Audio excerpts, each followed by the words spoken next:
Hola, bienvenidas y bienvenidos a Radio Semilla, el podcast de la Red de Guardianes de Semillas donde hablamos de regeneración ecológica y social. Yo soy Felipe Álvarez y como se habrán dado cuenta, esta temporada estamos de I Love You con Colombia. Este es el tercero en la serie de episodios que grabé en la Ecoaldea La Atlántida y es con el mismísimo anfitrión del evento al que fuimos, Jorge el Mono Calero. Él es biólogo y permacultor, es cofundador de la Ecoaldea La Atlántida donde vive y tiene un enfoque muy fuerte en el tema de la espiritualidad. Es un iniciado sufi, practica las danzas de paz universal, la meditación budista, corre temazcales y entre otras cosas. Entonces, en este episodio nos dedicamos un poco a hablar de la espiritualidad dentro de la permacultura. Por supuesto, después de que nos contó su súper interesante historia de vida. Les quiero recordar que este podcast se sostiene exclusivamente gracias a la comunidad de miembros, es decir, ustedes, los oyentes, los que se animan a entrar a nuestra página web y hacer un aporte mensual, que es automático, solo lo tienes que hacer una vez y después se te debita automáticamente. Aportes de 5, 10 o 20 dólares mensuales, que es lo que nos permite subsistir. Y a cambio de esos aportes recibes un montón de beneficios en un montón de proyectos regenerativos virtuales y presenciales en diferentes países, en Ecuador, en Colombia, en Chile, en Argentina, en México. Y uno de esos proyectos que quiero presentar hoy es justamente un proyecto muy cercano a mi corazón porque es la Fundación AMI, que tiene la Casa de los Niños, que es el espacio donde van mis hijos chiquitos, que justamente ahorita está iniciando una nueva etapa y está abriendo inscripciones para nuevas familias que quieran traer a sus niños pequeños. Es un lugar muy especial donde se favorece la autonomía de los niños y un acompañamiento respetuoso y amoroso y no directivo. Así que si es que te interesa un espacio de acompañamiento respetuoso a tus niños, es un proyecto realmente único con una coherencia impecable en el trato a los niños. Les recomiendo que escuchen el episodio con María Vázquez, mi suegra, que es la directora de la fundación. Es el episodio 78 que se llama Crianza con Amor y Respeto. Y también revisen las notas del episodio porque voy a dejar ahí el enlace a la página web de la fundación en donde pueden encontrar más información sobre esto. Los miembros de Radio Semilla tienen acceso a través de nuestra carpeta que tenemos en el Drive al documental Grandir, que habla sobre el trabajo de la fundación. Y la Fundación AMI también nos da un beneficio presencial para los miembros de Radio Semilla, que es acceso al espacio de coworking de la fundación, que es un espacio que está abriendo ahorita, principalmente para la comunidad de madres y padres que traen a sus niños acá, pero también abierto al público en general. Entren a fundacionami.com y ojalá nos veamos por aquí en Cotacachi con algunos de ustedes próximamente. Eso, les dejo con el Mono Calero. Espero que disfruten este episodio. Solo les recuerdo que las opiniones de los anfitriones y de los invitados son personales, no representan a la Red de Guardianes de Semillas. Y eso es todo. Que lo disfruten. Un abrazo. Bienvenido a Radio Semilla, Jorge, el Mono Calero. Gracias. Qué bacán tenerte aquí, gracias por darte este espacio. Sé que tu agenda está apretada en estos días y qué lindo que, por suerte, tuve la iniciativa de con anticipación separarte este espacio. Y nada, estoy contento de conversar contigo. ¿Tú cómo llegas? Pues llego también como con mucha curiosidad por este espacio que han creado. O sea, ya me voy a ir luego de la entrevista a ver los otros podcasts que tienen allí. Felicitaciones. No sabía que teníamos un canal de comunicación tan bien establecido en nuestras tribus alternativas latinoamericanas. Entonces, llego contento también con darme cuenta que este proyecto está andando con tanta fuerza. Qué bueno. Tenías que llegar primero al micrófono para que llegue a los oídos. Chévere. Siempre iniciamos con una historia personal, un poco de dónde vienes tú, dónde naciste, cómo fue tu entorno, de dónde te criaste.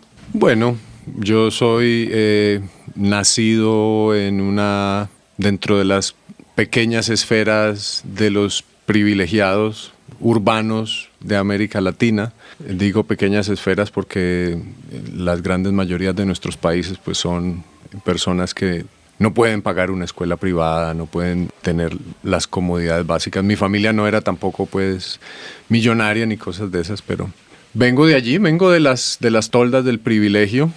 La ciudad donde nací se llama Cali, en el suroccidente de Colombia. Crecí ahí en Cali, terminé colegio en Cali, terminé universidad en Cali, entré a estudiar biología. Muy joven ya estaba súper enamorado de la naturaleza como tal. Eso fue una de las razones que entré a estudiar biología. Y estudiando biología, pues me fui alejando un poco de la biología pura y dura a lo largo que iba avanzando en la carrera y me iba metiendo más como en el activismo ambientalista, me iba metiendo más en el activismo político del movimiento estudiantil de universidad pública de los 90s, me fui metiendo más en el accionar académico comprometido, en el sentido de que en vez de investigar el contenido estomacal de la mariposa blanca que poliniza el roble, fue con unos amigos, creamos un colectivo de investigación sobre etnobiología. Entonces fuimos a trabajar con comunidades negras del Pacífico colombiano, que es muy parecido al Pacífico ecuatoriano, hasta la mitad, hasta Esmeraldas, que se acaba el Chocó biogeográfico. Y ahí estuvimos trabajando con las comunidades negras por muchos años. En ese trabajo me enamoré del conocimiento tradicional de las comunidades. Me enamoré de esa ligazón tan bella, esa complementariedad tan profunda, ese conocimiento tan lleno de destreza de cuando una cultura está adaptada a su medio, viniendo de un ambiente urbano en el cual no estamos adaptados, ni siquiera estamos en contacto con el medio. De repente llegar a estas culturas donde hay todo una dimensión cultural del manejo del ecosistema, fue así como ¡wow! Uh-huh.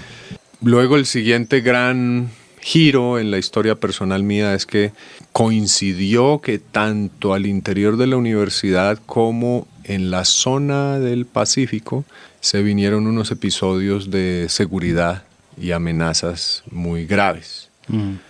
Entonces, esa fue la primera gran ruptura de proyecto de vida, porque nuestro colectivo de trabajo y de investigación comprometida era muy exitoso y muy reconocido en la universidad, y más o menos la visión era que nos íbamos a constituir como en un instituto adscrito a la universidad y que íbamos desde ahí a continuar con nuestro activismo, ¿no? Como de academia comprometida y movimiento estudiantil y notas así. Y seguir trabajando con las comunidades y los pueblos afros de la zona específica donde estábamos trabajando. Una historia bellísima de los trabajos que hicimos allá, que no creo que sea este el espacio para irnos por esa ramita, pero andábamos armando planes participativos de manejo ambiental de los ecosistemas con bloques de comunidades, 20, 30 comunidades, ¿no? Manejando manglares, bosques, estuarios, pesca, cacería. Bueno, la violencia en Colombia es una de las realidades tristes de nuestro país, entonces me tocó perderme y nos tocó perdernos a todos los de ese colectivo. ¿Por amenazas así? Claro, sí. Y no pudimos ni volver a la universidad. ¿Ah, sí? Ajá. Ni al territorio. Volver al territorio. Entonces ahí nuestro colectivo se atomizó un poco, unos se radicalizaron aún más, ¿no es cierto? Cuando la violencia viene y te enfrenta, pues una respuesta normal es, pues te paras más firme y te preparas para lo que venga. Otros salieron del camino, como decir, no vuelvo a tocar estos ingredientes. Uh-huh. Y otros como que nos reinventamos un poquito. Entonces ahí mi manera de reinventarme fue que me fui del país por seguridad y me uní a un colectivo que se llamaba la Caravana Arcoíris por la Paz. Y estuve con ellos un buen rato. De hecho, casi todo mi tiempo de caravanero fue en Ecuador. Entonces llegué a la caravana hecho un intelectual que conocía muy bien temas de la etnobiología, temas de la globalización, temas políticos, la interfaz entre ciencia y poder, epistemología, activismo, ¿no? Llegué a la caravana con un baúl lleno de libros, esa era mi estrategia de supervivencia, porque todos los que nos subíamos a ese proyecto teníamos que generar nuestro propio sustento de alguna forma, aunque vivienda y comida los garantizaba el proyecto, pero no te podían dar lo de tu shampoo o lo de tu pasaje para ir a visitar tu familia, ¿no? Entonces mi estrategia era el conocimiento. Entonces llevé con una maleta chiquita y un baúl gigante de libros, y por donde íbamos pasando yo iba vendiendo copias piratas de todos estos libros, que todos hablaban como del momento, digamos, crítico de la humanidad respecto a la globalización y al cambio climático. ¿Y tú te los habías leído todos? Y yo me los había leído todos. Rápidamente el intelectual aprendió a montar en zancos, a hacer malabares, a ponerse nariz de payaso, disfrazarse para obras de teatro, y varias veces estuve en los semáforos de Quito pasando la gorra, haciendo malabares, Cuenca, Loja. Estuvimos un buen rato ahí en Ecuador. Bueno, entonces saltamos en el tiempo para no quedarnos en... Claro, ahí un montón de episodios súper bacanes, todo lo que pasó en Ecuador, o sea, solo para dejarte así súper picado de lo maravilloso que era esa realidad de la caravana. Un día llegamos a un pueblo de la costa, que en este momento se me escapa el nombre, lamentablemente, en Manabí, Agua Blanca se llama, donde hay unos yacimientos, unas excavaciones arqueológicas, y es declarado parque arqueológico y también parque natural, pero ahí vive también una comunidad. Entonces llegamos ahí a trabajar con esa comunidad y hicimos un proceso de un mes de teatro antropológico, es decir, con la comunidad primero les escuchamos y escuchamos que ellos estaban queriendo empezar un proceso de reconstrucción de su acervo cultural, histórico y fortalecimiento. Entonces nos tomamos un mes de trabajo con ellos, a talleres de todo tipo, para crear junto con ellos una obra espectáculo donde ellos mismos quedaron ya con sus vestuarios, sus zancos, que representara la historia del territorio y hablara de la identidad de quién es el pueblo de Agua Blanca hoy, de dónde viene y quiénes son hoy. Fascinante. Cosas bellísimas. Y en especial, bueno, si no nos vamos a poder meter mucho ahí, pero esa tradición montuvia, manaba, que es un indigenismo escondido, ajá, es increíble y es fascinante. Ojalá podamos meternos en otro momento en ese tema. Tú, este espíritu, digamos, ya activista de amor por la naturaleza y toda esta nota, ¿te viene de familia o fue algo que pasó de otra forma? Bueno, por aquí está tu mamá también, me imagino que sí, se le ve que es una mujer poderosísima, y me pregunto cómo habrá sido en ese sentido tu infancia. ¿Tú entraste en esto por herencia o rompiendo más bien patrones familiares? Es una mezcla de ambas, porque en este lugar donde estamos ahorita, la Ecoaldea Atlántida, cuando mi madre y mi padre estaban juntos, el mismo año en que yo nací, mi padre compró esta finca. Entonces, durante mis primeros 5 años, cada fin de semana, desde el viernes, nos veníamos para acá. Entonces, yo sí fui un niño de ciudad, pero que no temía andar en la oscuridad en grandes distancias en la noche, no temía coger una varita chiquita de una ramita y hacer mover una vaca, no, sí, o sea, montando a caballo. Sí crecí, al menos con este contacto. Ya de haber sido más agreste aquí en esa época, me imagino. Claro. Entonces eso sí seguramente causó una impronta en mí. Pero de ahí, cuando mis padres se divorciaron, pues también hubo un divorcio con este territorio, no volví mucho. Mi madre se casó con una persona que era muy, muy urbana, entonces ahí no hubo mucho contacto. Pero en el momento en que terminé el colegio y que ya tuve más libertad y autonomía de movimiento y entré a estudiar biología, casi que todos los fines de semana ahí mismo de nuevo a buscar una laguna, a buscar una montaña. Y ya la parte de el pensamiento divergente, podríamos llamarlo así, sí me viene de familia, porque mi padre era un enamorado de los misterios sin resolver. Entonces yo crecí, incluso después de que se divorciaran mis padres, yo seguía viendo a mi padre de cuando en cuando. Entonces yo sí crecí con un padre que investigaba pirámides y ovnis y platillos voladores y parapsicología y chakras y no sé qué cosas, le fascinaban esas. En Ecuador teníamos un programa de televisión cuando era niño que se llamaba Misterios sin resolver, y hablaba de ese tipo de cosas. ¿Y tu papá no era ecuatoriano? Creo que alguien me dijo eso. No, mi papá se fue a refugiar a Ecuador cuando la violencia aquí en este lugar donde estamos en este momento se puso al rojo vivo. De hecho, él fue secuestrado por la guerrilla. Entonces, por su propia seguridad también, él, después de ese episodio, se mudó a Ibarra y allá permaneció unos 10 años de su vida. Sí. Ahí está la conexión. Ahí está la conexión. Y de hecho, como hay mucha audiencia ecuatoriana, mi padre, por ejemplo, tuvo mucha conexión con dos puntos y dos personajes que capaz tú o alguno de la audiencia los tienen en su radar. El uno era el ingeniero Sotomayor de la Maná, que es esta montaña famosa que porque tiene unas fuentes de agua que salen con oro disuelto, la montaña de la Maná. Guillermo Sotomayor se llamaba el viejo. Y el otro era un lugar en Tumbaco que se llamaba el Templo del Sol, que creo que tal vez ya no exista, donde habían unos artefactos arqueológicos muy extraños, muy, muy particulares, que hablaban de toda esta nota. Pues estos círculos estaban metidos en toda la nota de lo cósmico andino, que en Ecuador es muy fuerte. Es fuerte, sí. Mira tú. Hablemos un poco de la Atlántida, donde estamos ahora. Comenzó como una finca de tu familia y ahora es un lugar distinto. No sé si es que es una comunidad o una ecoaldea mismo, pero ¿cómo fue esa transición de pasar de ser la finca de tus papás a ser lo que ahora es?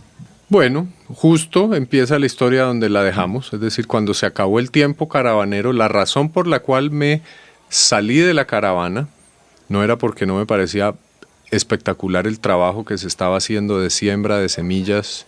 Los primeros talleres de permacultura en cientos de comarcas, pueblos y provincias fueron dados por la Caravana Arcoíris por la Paz en los años 2000, en toda Latinoamérica. Fue un proyecto de 13 años de siembra, sin pausa, 13 años sembrando permacultura, consenso, comunicación no violenta. Bueno. ¿Tú aprendiste permacultura ahí? Ajá, en Ecuador, porque los talleres eran en Ecuador. ¿Qué maestros eran que estaban de permacultura en la caravana? En ese tiempo eran todos extranjeros, pero conectamos en ese tiempo con dos personajes que debes tener en tu radar por seguro. El uno es Jeff Mecham, sí, y el otro Javier Carrera.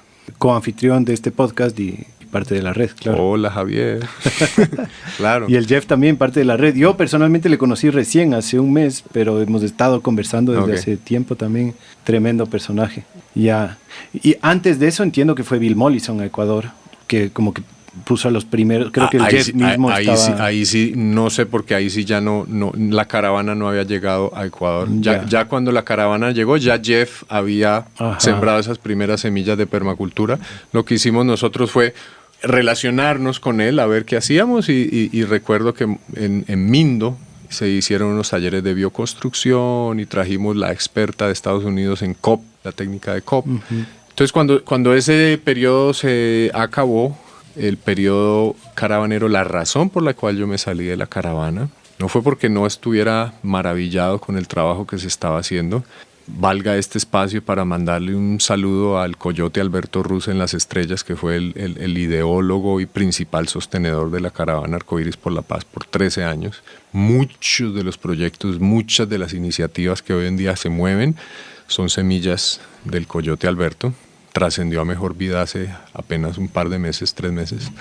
Me salí porque cuando la caravana pasó por Cali y nuestra tribu, porque sí teníamos ya una tribu fuerte, urbana en Cali, ¿no? Como citábamos, vamos a celebrar el equinoccio en tal parque, y eso llegaban cientos de personas que más o menos ya nos identificaban como un colectivo de personas que movíamos ciertas temáticas, tanto desde la educación ambiental como hasta temas más espirituales. Entonces, la caravana nos hizo una presentación sobre la red de ecoaldeas a nuestro colectivo, y ahí nosotros dijimos, pues es que eso es lo que queremos hacer. No sabía que eso no sabíamos que ya tenía nombre y que ya había un montón de gente haciéndolo. Entonces, nuestro colectivo empezó a masticar y a madurar la idea de ecoaldea. Cuando eso estuvo listo para implementar, entonces yo me devolví a Colombia, porque no me quería perder la implementación de esa comunidad con mis amigos. Y empezamos una ecoaldea en la selva que no funcionó muy bien. No vamos a hablar de ese episodio para que podamos avanzar más rápido en la historia, pero tras un año de intentos cancelamos esa primera versión de la ecoaldea, y coincidió que este espacio, esta región donde está la Atlántida, de repente giró 180 grados en temas de seguridad, que estuvo imposible por muchos años, por eso jamás lo consideramos como una posibilidad para la igualdad. Y de repente cuando fracasó el proyecto de la selva, bueno, fracasó el proyecto ecualdeano, en realidad triunfó el proyecto en el sentido que logramos proteger una microcuenca entera y crear una reserva de 560 hectáreas de selva con jaguares y tal, y entregarle esa reserva y ese andamiaje a la comunidad afro local para que la manejara o sea, no fue Ecoaldea, pero cuajamos otro tipo de procesos. Aquí cambió la seguridad y entonces nos vinimos para acá y arrancamos un proyecto de Ecoaldea que empezó muy chiquitito. Hubo un momento que de repente nos quedamos aquí solamente yo, mi señora de ese tiempo y nuestra bebé, sosteniendo acá toda la vuelta, toda la historia. No sé cómo la hicimos, ahorita miro para atrás, tenemos como 5 trabajadores, un montón de gente viviendo aquí, miro para atrás y digo, pero ¿cómo la hicimos? Porque igual teníamos vacas, yo ordeñaba las vacas, teníamos huertos, teníamos la niña chiquita, la cocinada, el mantenimiento de las casas. Pero bueno, para ir avanzando más rápidamente, empezó a gestarse un colectivo humano cada vez más grande, atraído por esta idea de vivir en comunidad en el campo. Ya los oyentes saben más o menos por dónde va la propuesta ecoaldeana, entonces no necesitamos tocarlo mucho en este episodio.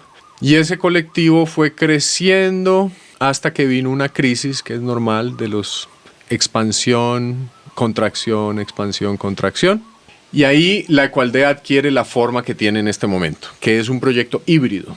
Aquí conviven 2 sistemas, 2 propuestas, 2 proyectos, 2 emprendimientos, dos legalidades sin fronteras visibles. Nadie se da cuenta dónde termina el uno y empieza el otro. Uno de ellos es un proyecto netamente comunitario, que es un proyecto que funciona en 7 hectáreas, que son de propiedad de una fundación que tiene 36 miembros, esa fundación. Todos los miembros de esa fundación, por lo tanto, son copropietarios de la tierra, pero nadie tiene escritura individual.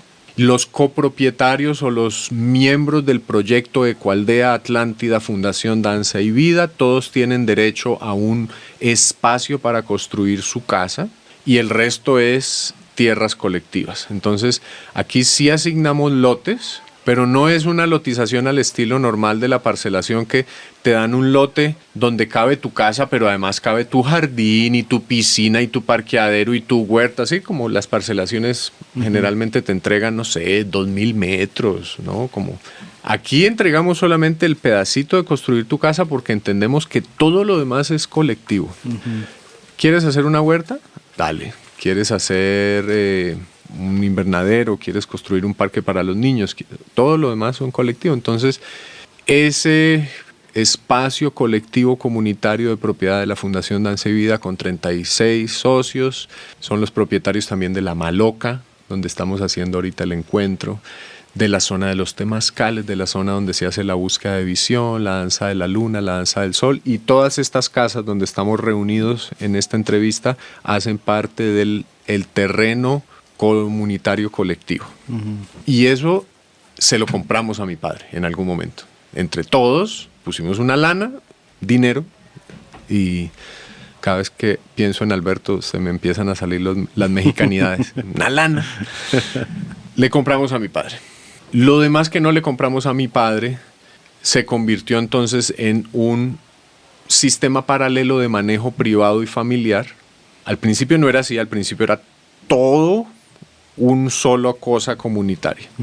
Lo abrimos a un emprendimiento más familiar y mi padre muere hace 4 años, entonces legalmente esa parte que no le compramos a mi padre queda legalmente en titularidad de mi madre y mía, y así en este momento se operan esos 2 sistemas híbridos, cada uno es independiente en su administración, en su legalidad, en sus finanzas, pero aquí en el terreno es imposible verlo. Entonces es una Ecoaldea atípica en el sentido que convive un proyecto familiar con un proyecto comunitario y mutuamente se ayudan y se fortalecen porque entre los dos proyectos le hacemos mantenimiento a las vías, entre los dos proyectos le hacemos mantenimiento a los sistemas de almacenamiento y repartición, captación y distribución de agua, etcétera, etcétera, etcétera. ¿Y cuánta gente vive aquí? Permanentes que no tienen otra casa y que esta es su única casa, somos como unas 12 personas. Uh-huh. Y luego hay otra categoría de miembros que tienen casa y pasan ciertas temporadas del año acá. Y luego hay otra categoría de miembros que no tienen casa y no pasan temporadas acá. Y ellos ven más la Atlántida como un lugar de retiro futuro. Uh-huh. Yo tengo 46 años, yo soy casi de los menores de nuestra tribu. Entonces, no muy lejos en el tiempo, muchos de nuestros amigos ya van a empezar a llegar a esa edad de decir, bueno, yo ya no trabajo más, ya me va a llegar una pensioncita o voy a poner a rentar mi departamento y con esto me voy para la Atlántida. Entonces, tenemos como un 30% de miembros que le apuntan a la Atlántida como el lugar donde van a venir a pasar su último tercio de vida entre amigos. Uh-huh.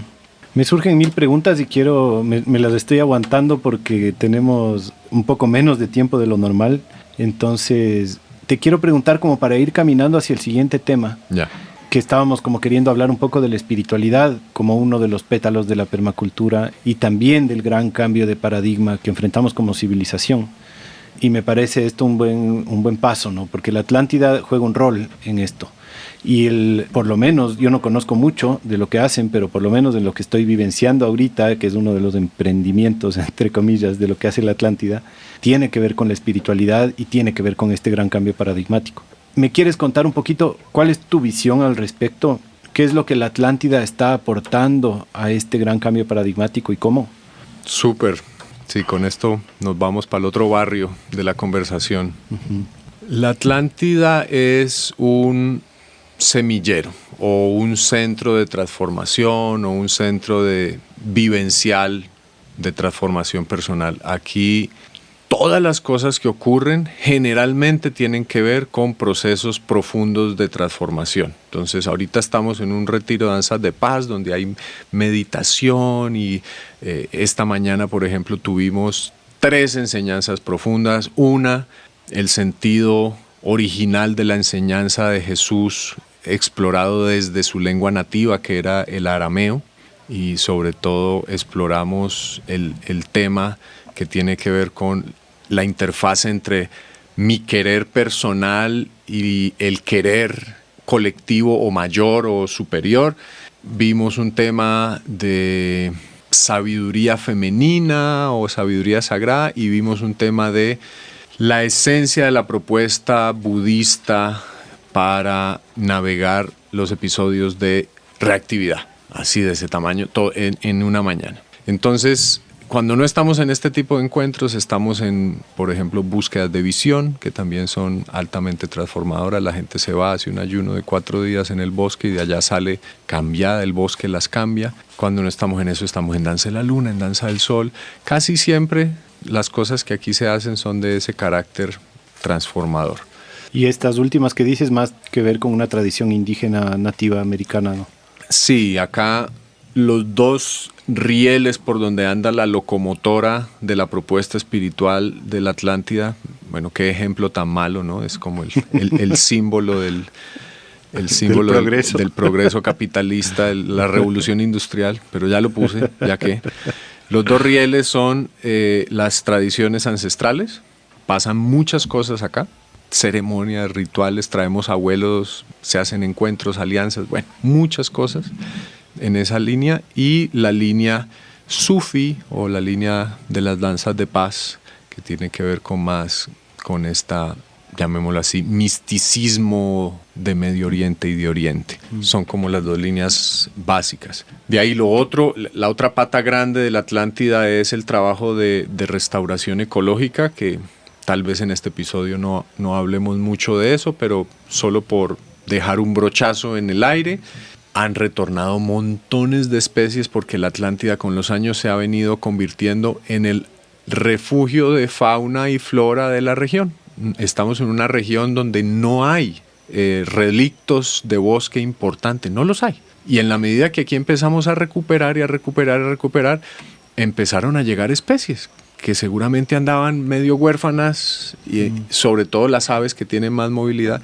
Y hoy tenemos un inventario de aves muy significativo, ya pasamos las 150 especies de aves y están regresando mamíferos y está muy bonito el proceso en ese sentido de la restauración ecológica. Estuvieran aquí mis colegas, me estarían diciendo, pero no es restauración porque la idea no es volver a como estaba antes, sino generar un nuevo sistema más dinámico que también incluye la presencia humana, ¿no? Regeneración. Son unos debates chéveres también que podemos dar. Y para cerrar este brochazo de lo de la regeneración, acá fue un cambio de paradigma interesantísimo para nosotros acá, del pasar de ver la tierra como un medio de producción, que así lo vimos por muchos años, sí, orgánico y permacultural y con todo el pedigrí y los apellidos que quieras, pero seguíamos viendo la tierra como un medio de producción. Es decir, la pregunta es, ¿qué ponemos a producir a la Atlántida?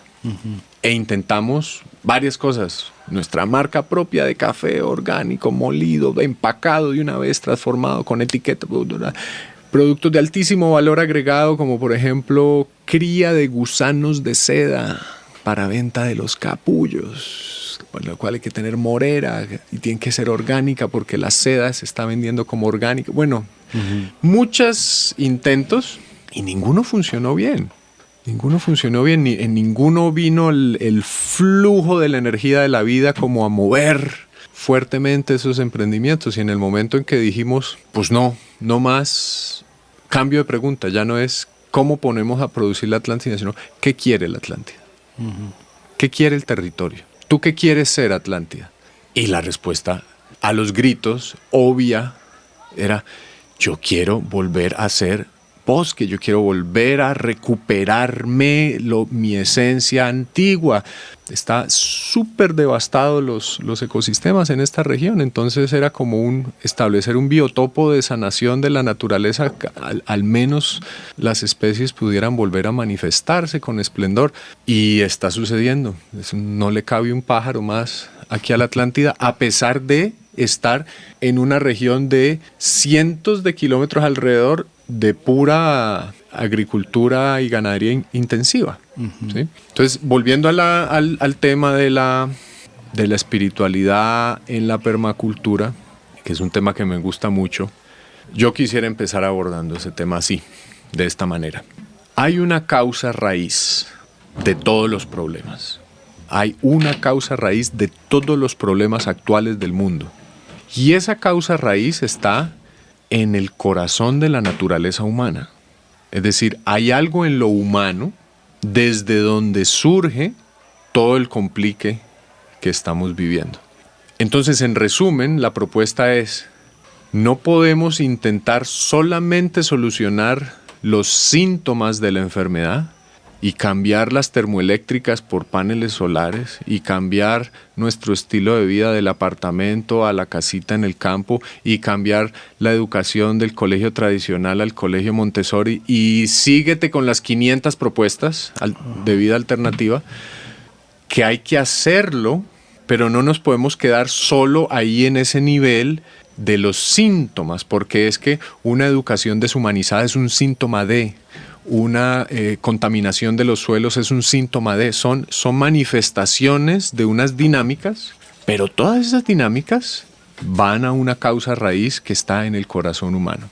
Entonces mi propuesta, que he ido madurando a lo largo de estos años como buen biólogo, es que tenemos que ir a la biología de nuestra especie y entender que ese algo que hay en la naturaleza humana, desde donde surge toda esta complicación, es inseparable de lo que somos y es parte de lo que nos hizo humanos. Entonces, ¿a qué me estoy refiriendo? Por ejemplo, el mito de la Biblia, de la expulsión del paraíso del hombre, trata de explicar eso, porque esta sensación por allá dentro del corazón como de destierro, como de no me hallo, como de que necesito algo más, necesito controlar, necesito conquistar, hay una nota en el corazón humano. Todas las tradiciones lo han sentido. Entonces, un intento de explicarlo es el mito de la expulsión del paraíso. ¿Y qué es el mito de la expulsión del paraíso? Pues es el origen de la conciencia. ¿Qué es el paraíso terrenal que dicen que todo estaba solucionado, que no había que trabajar? Cuando nosotros nos volvimos nosotros, de repente ya no éramos uno más. El pajarito, el puma, el árbol no tienen esta necesidad de saber quiénes son porque ellos están totalmente parte de la matriz. Nosotros de alguna forma nos salimos de la matriz con el origen de la conciencia. Uh-huh. Nos volvimos los niños diferentes del parche. Tan diferentes que mira hasta dónde hemos llegado. Uh-huh. Uno de nosotros no es como los otros, es diferente de todos los demás. ¿Quién será? Pues el Homo sapiens. ¿No? Y ahí pueden decir, no, pero es que eso es antropocentrismo, los animales también tienen conciencia y las ballenas se comunican y los delfines hacen el amor y tal. Sí, pero no nos echemos cuentos tampoco. O sea, ni las ballenas ni los delfines tienen el mundo cubierto de tecnósfera y de sociedades y de problemas. Entonces, nos salimos de allí y desde ahí queda esa sensación como de orfandad, de quién soy yo. Y si empiezas a escarbar desde ese punto de vista científico en la naturaleza humana, desde el punto de vista antropológico, histórico, psicológico, te pongo otro ejemplo. La evolución biológica del Homo sapiens es por lo menos 1000 veces más larga que la evolución cultural. Uh-huh. ¿Cierto? Sí. Me explico, ¿no? Tenemos 10.000 años, 12.000 años. ¿Qué quieres? 30.000 años de historia. Con los hallazgos, pues, ¿no? Pero generalmente esa arranca de los egipcios para acá, pues de Babilonia para adelante. Sí, como... ¿Cuánto quieres? ¿Quieres sumarle el doble? 14.000. Bueno. Sí, si no consideramos las civilizaciones perdidas. Bueno. Y los misterios sin resolver. Si no nos metemos en los misterios sin resolver. Sí. Si nos quedamos solo en la ciencia. Entonces, si comparas 10.000, 15, 20.000, 30.000 años con 500.000 años, con 1.000.000 de años desde los primeros que empezaron con piedritas afiladas y empezó a madurar esta nota del lenguaje y empezó a madurar esta nota aquí de lóbulo frontal y manejo de herramientas y unas fogatitas. Y eso fue larguísimo, pero larguísimo. O sea, desde el punto de vista evolutivo del Homo sapiens, 500 años eso es un segundo. Uh-huh. Ahora piensa que esa gran cantidad de tiempo, llamémoslo así, el 80% de nuestra vida como especie fueron tiempos durísimos en el que estábamos aquí alrededor de la fogatita en las estepas de África comiéndonos la médula de los huesos porque sabíamos partir los huesos, entonces cazaba el león, comían las hienas y luego nosotros nos quedaban los huesitos, partíamos los huesitos, chupábamos médula, altísima proteína que nadie más sabía aprovechar, la médula de los huesos, buenísimo para desarrollar el cerebro, mientras seguíamos desarrollando animales, herramientas, las manos, la movilidad de las manos ya no solo para moverse como el resto de los animales que usan las manos. No, pero nosotros empezamos a manipular, motricidad fina, palitos, amarres. Eso fue larguísimo, pero eran tiempos durísimos. En cualquier momento nos caían los depredadores. No éramos los reyes de la selva como somos ahorita. Llevamos siendo los reyes de la selva apenas el 10%, el 15% de nuestra vida como especie. Uh-huh. Entonces, por ejemplo... Esto es otro mero ejemplo de las maravillas que podemos hacer cuando le metemos ciencia y espiritualidad juntas. ¿Qué crees que es el acervo cultural, la memoria genética, celular de nuestra especie con miles y miles y miles y miles y miles de años viviendo en el miedo bajo el acecho de lo salvaje? Puta, le tenemos... Ay, se puede decir puta aquí en el todo podcast. Lo que quieras. Le tenemos una necesidad visceral de domesticar lo salvaje. ¿Por qué? Nos quiso matar. Y entonces, tú ves los campesinos de hoy en día, me imagino en Ecuador es lo mismo, culebrita que va pasando, culebrita que les vas dando machete porque eso hace parte de lo salvaje. Déjeme bien limpiecito significa córteme todas las matas, déjeme el suelo desnudo. Hay una cantidad de cosas que se repiten en todo el mundo. Y yo he escuchado que el miedo que tienen los niños en la noche, el clásico mito del monstruo en el closet, es porque toda la historia hemos tenido miedo que de noche te salte un gato y te coma. O sea, no es lo un había monstruo, pensado. es un monstruo que está al acecho y que uno tiene en su memoria genética que hay un monstruo al acecho. O sea, si está oscuro, puede ser que haya unos ojos viéndote y te va a comer. O sea, no lo había pensado, pero es otro excelente ejemplo. Entonces la propuesta es esta necesidad del Homo sapiens, esta obsesión del Homo sapiens de la seguridad, de sentirse seguro, es lo que ha llevado al Homo sapiens. Desde episodios de hace 5.000 años de decir mi imperio conquista al imperio de al lado, porque si no lo conquistamos nos conquistan. Es decir, una lógica de seguridad obsesiva. Vamos a conquistar a estos porque qué tal luego si no vienen y nos conquistan. Sáltate al presente el discurso de Estados Unidos de la seguridad. Allá a todos la población de Estados Unidos, bueno, no a todos, ¿no? A la mayoría de la población de Estados Unidos les venden el discurso de la seguridad nacional. La guerra contra el terror, la guerra contra Hay que echar unas bombas allá en Irak por seguridad nacional. Vamos para allá por seguridad nacional. Hay que meternos acá por seguridad. Es un tema de seguridad nacional. ¿Qué es la bomba atómica? Es el clímax de la obsesión con la seguridad. ¿Qué tal que esta obsesión con la seguridad, con domesticar lo natural, con dominar la naturaleza, con amansar lo salvaje, venga de allí? Entonces, si viene de allí, no tiene ningún sentido asignarle un juicio de valor. No es ni bueno ni malo. Es parte de lo que somos porque es parte de lo que nos pasó y es parte de lo que nos hizo ser lo que somos. Entonces, desde este punto, para no irme ya extendiendo tanto, sino tratar de amarrar, aunque sea un arito de reflexión, desde este punto que estoy hablando, la espiritualidad no es algo relacionado con aprender cosas sobre otras dimensiones. La espiritualidad no es un camino sobre los ángeles, las energías, los chakras, las meditaciones, las cosas sutiles, los poderes psíquicos, lo astral. No, nada. No es sobre las enseñanzas de Jesús y de si me medito o hago yoga. No. La espiritualidad realmente sería el ejercicio profundo de entender quiénes somos. Y para ese ejercicio profundo es muy útil la ciencia.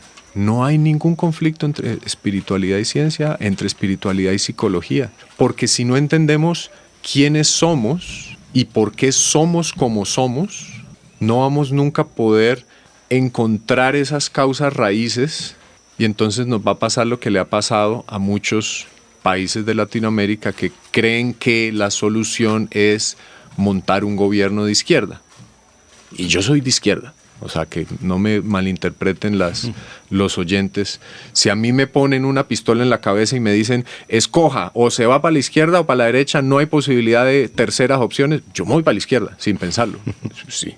Entonces, llegan los gobiernos de izquierda y resulta que finalmente tampoco es que pase la gran cosa. Entonces, ¿cómo vamos a hacer en nuestros movimientos regenerativos, permacultores, de guardianes de semillas, para no quedarnos solamente en la atención de los síntomas, sino empezar a trabajar también las causas profundas de la condición actual de las sociedades, de tal forma que no nos convirtamos en recicladores inconscientes de esas patrones más profundos? Entonces terminamos reproduciendo, por ejemplo, no me voy a ir tan profundo a lo espiritual de la naturaleza humana, me voy a quedar aquí en lo paradigmático. Entonces, por ejemplo, podemos terminar reproduciendo patrones del paradigma patriarcal, pero en organizaciones feministas, porque no fuimos capaces de llegar a desentrañar realmente que no era solamente aquí en el nivel de los síntomas, las causas, las acciones, las leyes, los números, las magnitudes, sino aquí también a nivel del paradigma que está por debajo. Entonces sucede lo mismo con lo espiritual. Esa sería la invitación de la espiritualidad, como la entiendo yo, es metámonos con toda la gana y con todas las herramientas a resolver la pregunta: ¿qué es lo humano? ¿Y cuál es el potencial de lo humano? Uh-huh. ¿Y cuál sería un ejemplo de un verdadero cambio? De, digamos, cómo atender o cómo se ve esta atención a nuestra verdadera naturaleza.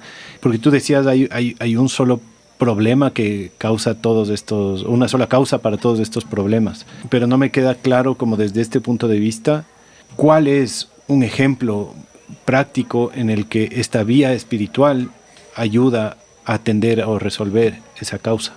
Bueno, voy a seguir hablando desde la biología, porque es que es imposible entrevistar a un biólogo y que no hable de biología. Un patrón humano, para hablarlo con ejemplo, ¿no? Patrón humano. Qué delicia que es un brownie de chocolate. Cosa pero maravillosa. Y sabemos que hay un punto en el consumo de azúcar que ya empieza a ser dañino. O sea, hoy en día todos entendemos eso, y más la gente que escucha Radio Semillas, ¿sí? El azúcar no es muy saludable. Entonces, estamos cableados para que nos guste el azúcar y para querer azúcar, para desear azúcar y para perseguir azúcar. Estamos cableados desde la biología, de la misma forma que estamos cableados para un montón de cosas. Para que nos gusten, por ejemplo, esto ya está muy estudiado, porque los hombres les gustan las mujeres de caderas anchas, generalmente en todas partes del mundo. Ya eso se sabe, que es una nota ahí biológica, que canal de parto más ancho, mayor probabilidad de supervivencia de la prole. Entonces hay una cantidad de ejemplos, pero volvamos al del azúcar. Entonces, por más de que seamos homo sapiens y los niños diferentes del salón, los diferentes, los que nos quedamos afuera de... seguimos siendo mamíferos, y como mamíferos seguimos estando cableados con unos mecanismos complejísimos. Eso sí que no son solo de los Homo sapiens, todos los mamíferos, unos mecanismos complejísimos en el que hormonas, o sea, sustancias físicas, están amarradas a sensaciones corporales que a su vez jalonan pensamientos, y todo eso empieza a moverse, y entonces el deseo sexual o el deseo del azúcar o el miedo al monstruo en el beso. El miedo al monstruo en el beso, o la rabia y la reactividad, mecanismos de defensa. Esta cantidad de este complejo maquinaria psicoemocional y química y sensacional, ¿no? Porque lo sentimos en el cuerpo, esas ganas del azúcar se sienten en el cuerpo. La ansiedad que sienten los adictos la sienten en el cuerpo. No es solo mente, es química. Entonces, hay el campo de batalla. ¿De qué manera yo me juego en ese campo de batalla? La batalla por mi superación personal, por mi capacidad de, sin deshacerme de la biología, porque ¿cómo me voy a deshacer de la biología? Pues la biología es parte de mí. No ser tan condicionado desde la biología. Es decir, el verdadero camino de trascendencia del ser humano sería aprender a abrazar su animalidad, no estar en conflicto con su animalidad, pero ya no ser controlado desde el inconsciente. Porque todo esto que estamos hablando, el azúcar, la bomba atómica o las caderas grandes, todo viene desde el inconsciente. Nadie en sus cabales te va a debatir que es positivo tener bombas atómicas y explotar bombas atómicas. Todo esto viene desde el inconsciente. Entonces me preguntas, ¿pero un ejemplo concreto dónde está? Bueno, un ejemplo concreto está en aprender tú a navegar los impulsos que vienen desde tu inconsciente, que condicionan tu comportamiento, tus deseos, tus aspiraciones, tus propuestas, tus planes. Porque lo mismo que le pasa a los individuos, le pasa a las sociedades. Cuando una sociedad decide construir una bomba atómica, eso es un plan de acción, y eso termina en una acción y termina manifestado colectivamente. Un individuo no puede construir una bomba atómica. Se necesita una sociedad para construir una bomba atómica. Es un constructo colectivo, pero el origen es esa obsesión y ese miedo y esa obsesión con la seguridad, y es ese el monstruo de la pieza también actúa en lo social. Entonces, para poder salirnos del modo automático inconsciente en nuestras sociedades, tenemos que desarrollar ciudadanos, miembros de la sociedad que ya tengan un mínimo músculo de desarrollo de esa capacidad de no ser tan fácilmente manipulables desde el inconsciente. Las buenas noticias es que ahí vamos. Pareciera que estamos re mal. Pareciera que estamos re mal cuando vemos las cosas y en realidad estamos re mal. Pero no estamos 100% peor que antes. Es decir, si nos damos un saltito de 200 años hacia atrás, que no es tampoco tanto para la historia, 200 años, eso es ahí apenitas. Hace 3 personas. Sí. Hace 200 años todavía era viable en muchas partes del mundo esclavizar a otros seres humanos. Y eso se veía como normal, como no, sí, mira, ahí tengo mis esclavos. Es una cosa, hoy en día lo vemos como aberrante. ¿Sí? Hace una persona o 2 personas atrás, dice que las mujeres no podían votar, imagínate pues, o sea, hoy eso se ve como una aberración, que como sociedad le dijéramos a las mujeres, ustedes no tienen voz ni voto. Imagínate, hoy en día eso a mí me suena como un escándalo, como wow, les dijimos que no podían votar, qué loco, pero ya mira dónde estamos. Entonces ahí vamos levantando un poquito la cabeza, porque para volver al ejemplo particular, ¿de dónde viene el patriarcado?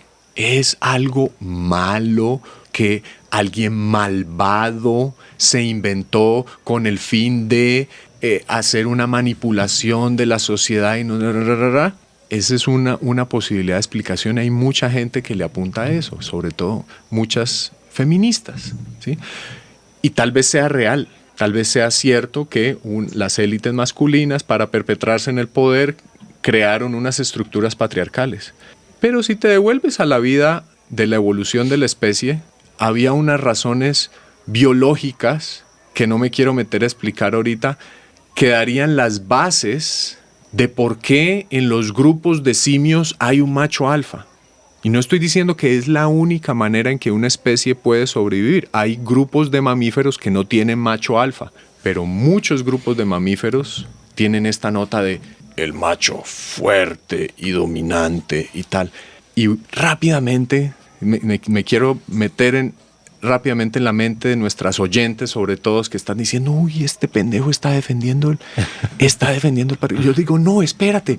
La idea es que en esta valentía de meternos a escudriñar en las raíces, podamos ver ciertas cosas sin necesidad de asignarle un juicio de valor positivo y negativo, porque el hecho de que el león utiliza a las leonas para que hagan la cacería y le traigan la comida, si nosotros llamamos a eso una explotación de género, podemos hacerlo, pero tenemos que ser absolutamente sinceros en entender que eso es una interpretación, ¿sí? Pero que si no le ponemos la interpretación, eso es simplemente un mecanismo biológico de supervivencia. Tema fascinante. Yo debo decir, con un poquito de miedo de que en cualquier momento va a sonar tu alarma y quiero ver si alcanzamos a darle un cierre tal vez a esto de la espiritualidad. De lo que te escucho me hace muchísimo sentido, pero siento que falta algo. A mí personalmente lo que me ha pasado, incluyendo profundamente la espiritualidad en mi vida, digamos, como en mi diseño permacultural de vida, darle un lugar transversal a la espiritualidad me ha cambiado mucho, y es de alguna forma también por adquirir una conciencia más allá de lo biológico.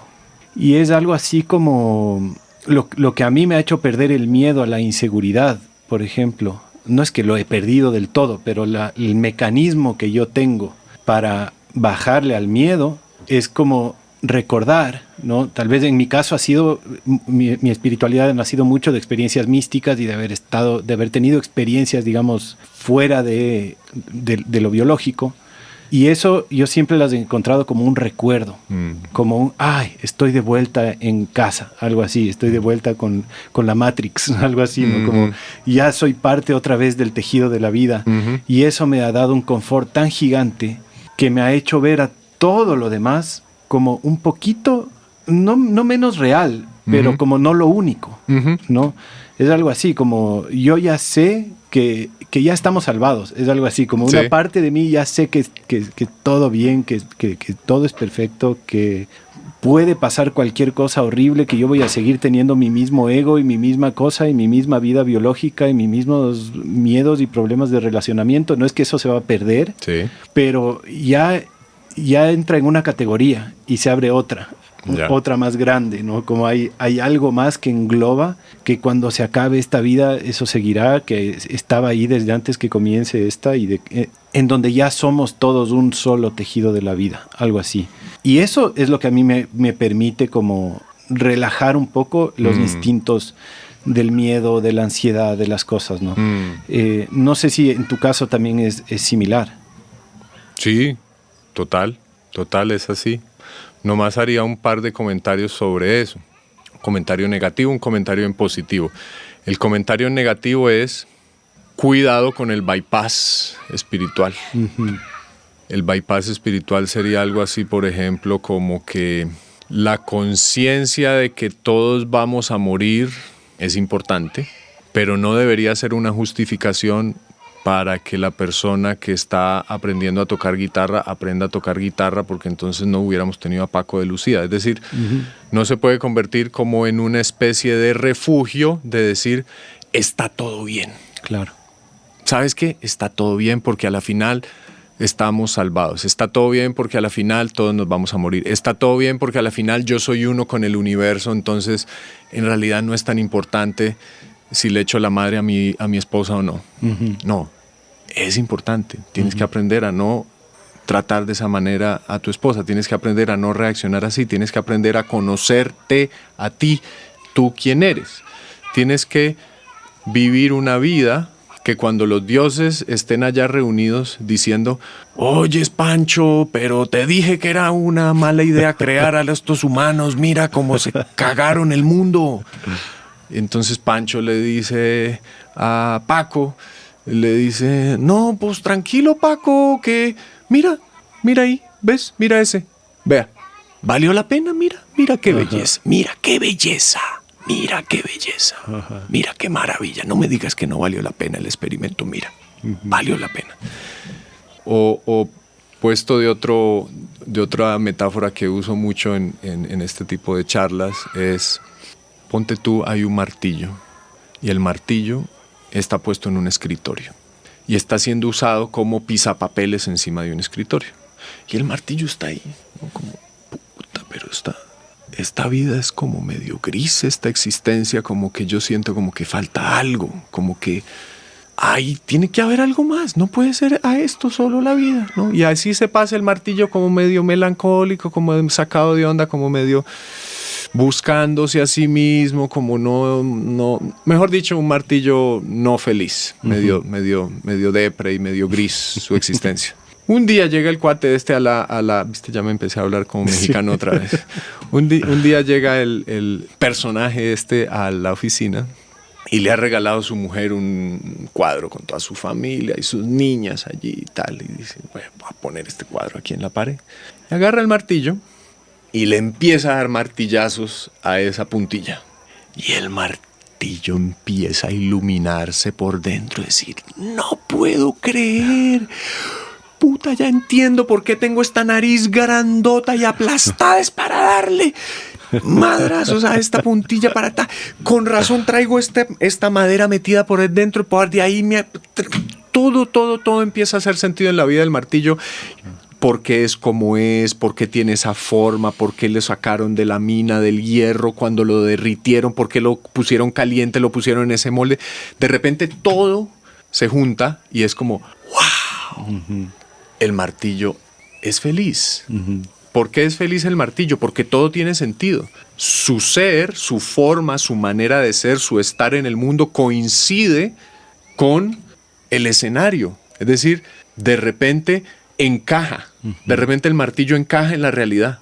Es lo mismo para nosotros. Nunca podemos detener esta búsqueda, y en ese sentido los sufis decimos que la sed es sagrada. Porque esta sed que nos consume por dentro y que nos lleva a comprarnos yates y a quemar combustibles fósiles, esta sed de tratar de llenar por dentro un hueco que no se llena con nada, si la volteas, se convierte en un instrumento sagrado, pero prime, así superior, porque es el motorcito que de alguna u otra vez, de alguna otra forma te va a ir llevando a decir esto no es, esto no es, esto no es, esto no es, hasta que reconoces el agüita fresca.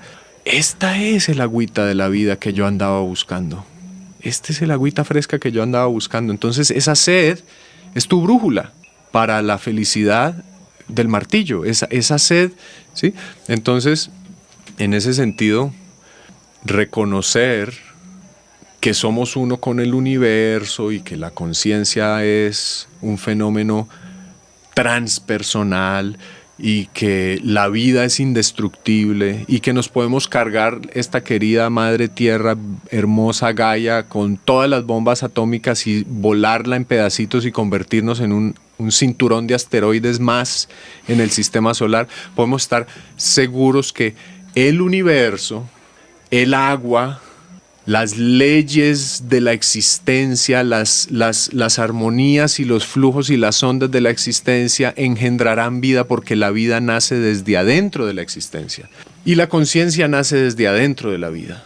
A mí nunca me han gustado ni los mitos simbólicos de las culturas, ni las historias esotéricas que nos vienen a decir que es que la conciencia nos la vinieron y nos la sembraron desde afuera, que nos vinieron de afuera y nos pusieron un alma, o que vinieron los extraterrestres y nos hicieron de monos, de micos a sapiens. No, porque la conciencia también se está desarrollando en los elefantes, en los perros, en los caballos. O sea, la conciencia nace desde las entrañas de la vida, así como la vida nace desde las entrañas de la materia, de la luz, ¿no? ¿Qué es la fotosíntesis? Es la transformación de la luz en materia.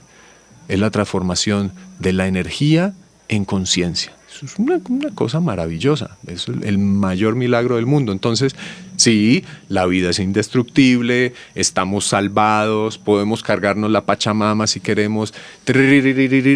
Sin embargo, no podemos nunca detenernos en ese entendimiento de que finalmente está todo bien, porque entonces nos quedamos como el martillo en el escritorio.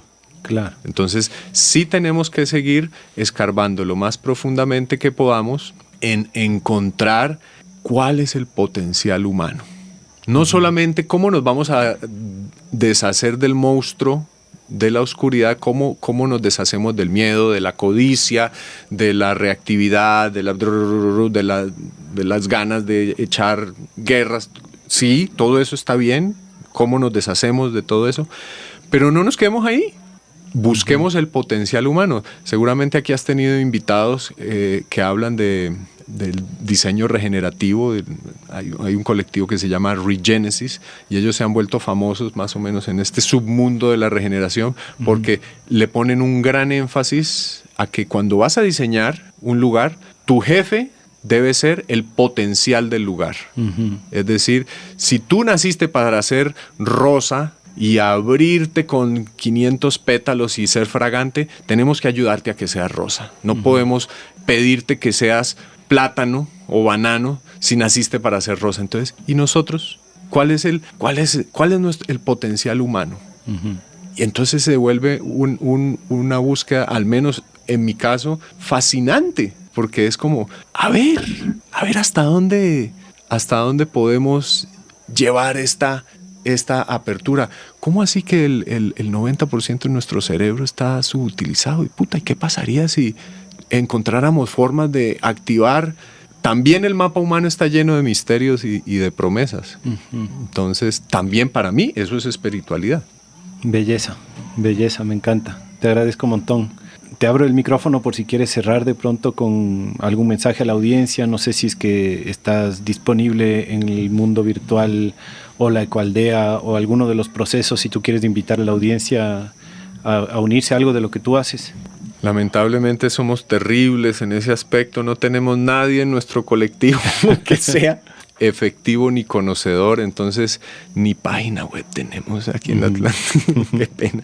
Pero sí tenemos por ahí en Facebook una paginita donde a veces anunciamos y en realidad mucho de lo que hacemos acá es puro puro tejido como de relaciones y de amistad. Entonces estas invitaciones a estos campamentos empiezan a circular de teléfono en teléfono, por WhatsApp. Pero sí, en resumen, si tienen mucha curiosidad de la Atlántida, hacer dos cosas. Una es estar pendiente en el Facebook de Ecualdea Atlántida, y a veces nos acordamos de anunciar las próximas citas, o pueden poner Ecualdea Atlántida en YouTube, porque sí hay videitos y sí hay como unas entrevistas allí, hay imágenes chéveres de los diferentes eventos que pasan aquí en la Ecualdea y testimonios de otros miembros. Bacanísimo.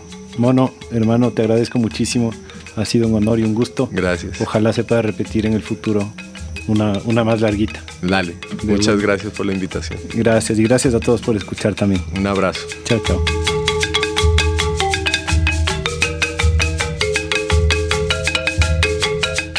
Si te gustó este episodio, si lo encontraste valioso, si aprendiste algo, por favor considera convertirte en miembro y hacer un aporte mensual a Radio Semilla, que esa es la manera en la que nos sostenemos.